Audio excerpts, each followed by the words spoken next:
Silih berganti Menteri-Menteri Prabowo bertandang ke rumah Jokowi semakin memicu beragam tafsir. Meski mengaku hanya bersilaturahmi di hari Lebaran, tapi adanya ucapan-ucapan para menteri yang mengakui Jokowi masih atasan mereka menimbulkan keraguan akan loyalitas para menteri kepada Presiden Prabowo. Kami diskusikan ini bersama anggota Dewan Pembina Partai Gerindra Dhanil Anzar Simanjuntak dan Direktur Eksekutif Parameter Politik Indonesia Adi Prayitno. Assalamualaikum semuanya, selamat sore. Waalaikumsalam. Terima kasih Selamat semuanya sore, sudah Mas. mau bergabung bersama Waalaikumsalam kami dalam diskusi warahmatullahi kali ini. wabarakatuh. Saya mulai dari Mas Adi dulu kalau begitu. Mas Adi, sejauh cermatan Anda banyak menteri-menteri era pemerintahan Jokowi sampai tanggal 15 kemarin, Bu Khofifah pun datang bertandang ke rumah Pak Jokowi, sampai ada diksi oke lah bahwa ini dianggap sebagai momen untuk silaturahmi Lebaran. Tapi sampai keluar kata Jokowi masih bos saya, itu menurut Anda tepat atau tidak? Ya, saya kira dua hal. Pertama, kalau persoalan silaturahmi politik, saya kira tidak ada persoalan apapun.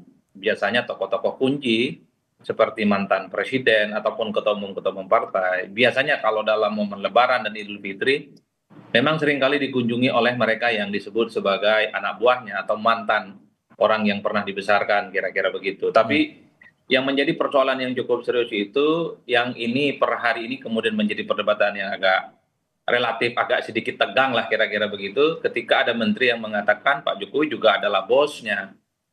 Ini adalah satu statement yang dianggap offside, itu statement yang kemudian dianggap tidak etis, karena sejatinya seorang menteri itu bosnya cuma satu, yaitu Presiden Republik Indonesia Pak Prabowo Subianto.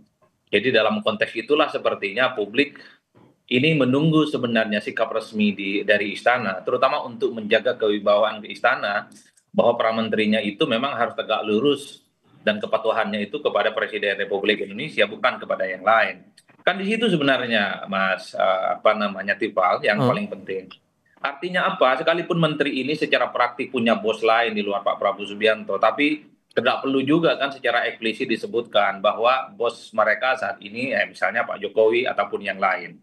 Kalau kita mau jujur sebenarnya, menteri-menteri dari partai politik, mereka juga punya bos lain di luar Pak Prabowo. Siapa bosnya? Adalah ketua umum partai. Tapi mereka itu kan tidak pernah secara eksplisit menyebut ketum itu adalah sebagai bos mereka. Itulah yang kemudian ketika pejabat publik, menteri, wakil menteri saat ini adalah anak buahnya Pak Prabowo Subianto, publik hanya ingin menilai bahwa satu-satunya bos yang ingin disebut oleh mereka hanyalah presiden, bukan yang lain. Oke. Nah, yang ketiga sebenarnya kalau mau jujur, dulu kan banyak sekali orang yang marah ketika Jokowi jadi presiden 2 periode masih disebut sebagai petugas partai oleh PDIP. PDIP kan dimarahi, PDIP dibully, itu tidak pantas. Sekalipun publik tahu bahwa Jokowi adalah PDIP, per hari ini mestinya ya istana mungkin perlu juga marah dan menegur menteri-menteri yang masih menganggap ada bos lain di luar Pak Prabowo Subianto. Jangan ada kesan bahwa pemerintahan dan kekuasaan hari ini itu masih ada bayang-bayang dari pemerintahan sebelumnya. Oke. Ini yang saya kira sebut sebagai otoritas bahwa Presiden Republik Indonesia hari ini Pak Prabowo adalah the one and only yang mendapatkan mandat, di mana para anak buahnya, menteri, wakil menteri, kepala badan adalah yang kemudian tegak lurus kepadanya. Maka sejauh mana Gerindra mencermati pernyataan masih jadi bos saya Pak Jokowi itu oleh beberapa menteri? Pak Budi Gunadi bilang begitu, Pak Treng juga bilang begitu. Gimana ngeresponnya Bang Daniel? Mas Afan, pertama begini, kalau kemudian para menteri itu menghormati presiden-presiden sebelumnya, itu memang harus. Itu yang diajarkan atau dicontohkan oleh Presiden Prabowo, bahwasannya kita harus menghormati kontribusi dan peran pemimpin-pemimpin sebelum kita semuanya. Dan itu juga dilakukan dan dicontohkan oleh Pak Prabowo. Kemudian kedua, terkait dengan silaturahim para menteri ke Pak Jokowi, ya itu memang baiknya begitu. Artinya mereka datang ke mantan-mantan presiden bersilaturahim, mendengarkan nasihat dan sebagainya. Nah, jadi terkait dengan itu Pak Prabowo justru mengendorse mereka untuk melakukan banyak silaturahim. Kemudian ketiga, kalau kemudian dari kegiatan-kegiatan tersebut diterjemahkan sebagai tadi ada matahari kembar dan Nah, iya. sebagainya. Itu kan publik berusaha beberapa pihak berusaha menggiring ke situ karena ada komunikasi yang agak tidak tepat. Mungkin begitu karena ada celah tafsir terhadap statement para menteri, itulah yang kemudian jadi tafsir yang bisa dikembangkan oleh Mas Adi dan kawan-kawan maupun publik. Jadi kalau Dan kemudian ini ada yang bilang juga bahwa jangan sampai ada matahari kembar, PKS kan sudah mengingatkan begitu Bang Mardhani. Bahkan ada yang bilang loyalitasnya dipertanyakan nih dengan Pak Prabowo, para menteri ini dengan arahan dari Pak Prabowo. Berlebihan kalau begitu menurut Anda Bang Daniel? dipastikan tidak akan pernah ada matahari kembar dan Pak Prabowo sepenuhnya adalah Presiden Republik Indonesia. Pak Prabowo tentu akan memimpin sepenuhnya. Jadi statement atau dugaan ada matahari kembar tidak tepat.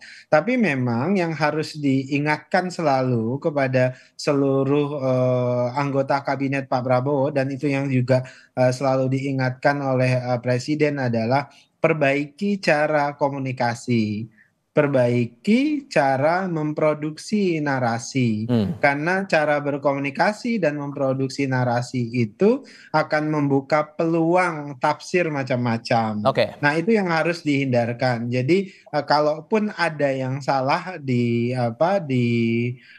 silaturahim atau di pertemuan-pertemuan Hmm. itu adalah tentu adalah cara menyampaikan komunikasinya. Jadi Oke. yang kemudian membuka tafsir macam-macam dan Eh, memberikan kesempatan kepada Mas Hadi dan mhm. publik itu untuk memberikan tafsir yang Oke. kira-kira merugikan semua Pak Prabowo ataupun merugikan menteri-menteri Nah, Mas bersangkutan. Adi, nggak ada matahari kembar, loyalitas masih terjaga, gimana tuh? Ya, saya kira Bang Dhanil ini cukup hati-hati statementnya. Padahal yang ditunggu publik adalah misalnya Gerindra marah, Istana marah. Tidak sepantasnya seorang menteri itu menyebut bos lain di luar Prabowo Subianto. Betul bahwa ada bos lain ya, tapi tidak secara eksplisit mestinya itu disebutkan. Itulah yang saya sebutkan sebenarnya, Mas Tipal. Saya kira menteri-menteri dari partai mereka masih menganggap ketum mereka itu adalah bos mereka, tapi kan tidak pernah diungkapkan sebagai sebuah bos. Artinya publik memahami kok kabinet hari ini, kabinet Merah Putih itu kan hampir separuh adalah Jokowismen. Semua orang tahu, tapi kan cukup hanya ditunjukkan dengan silaturahmi, gestur tubuh, ngobrol-ngobrol tanpa harus secara tegas misalnya disebutkan bahwa Pak Jokowi masih adalah bosnya. Inilah yang saya sebutkan pejabat publik itu statement-statementnya memang harus hati-hati. Jangan sampai menimbulkan tafsir dan kegaduhan. Karena kalau mau jujur, politik kita itu kan soal persepsi. Politik itu kan soal tafsir dan per hari ini ketika ada dua menteri mengatakan masih ada bos lain di luar Pak Prabowo Subianto, wajar kalau kemudian istilah matahari kembar ini muncul. Per hari ini itu pun juga masih kuat. Artinya apa? Dikhawatirkan perspektif semacam ini akan mengalir kemana-mana. Bukan hanya soal matahari kembar, tapi bahwa kekuasaan hari ini, pemerintah hari ini itu tidak bisa dilepaskan dari anasir-anasir dari mantan-mantan presiden sebelumnya. Efeknya Itulah jangka yang pendek saya menengah sebut. panjangnya bakal gimana menurut Anda Mas Adi? Ini soal kewibawaan sebenarnya, kewibawaan istana, kewibawaan pemerintah dan kewibawaan presiden. Janganlah para pembantu mereka masih menganggap ada bos lain di luar pemerintah. Itulah yang saya sebutkan. Kalau mau jujur kita melihat bagaimana perkembangan publik per hari ini adalah sikap misalnya teguran ataupun statement-statement yang mengingatkan kepada para menteri supaya hal-hal yang semacam itu tidak terulang karena apapun judulnya sesuai dengan konstitusi para menteri dan wakil menteri plus kepala badan adalah mereka sebagai pembantu presiden. Oke. Itu artinya apa? Presiden adalah the one and only satu-satunya bos. Tidak ada bos-bos yang lain yang mestinya muncul di luar itu. Hmm. Jadi di situ saja sih sebenarnya. Makanya tidak mengherankan ini istana sampai hari ini adem ayem. Saya sebenarnya termasuk berharap Bang Dhanil ini agak galak gila supaya hal-hal yang semacam itu tidak terulang. Oke.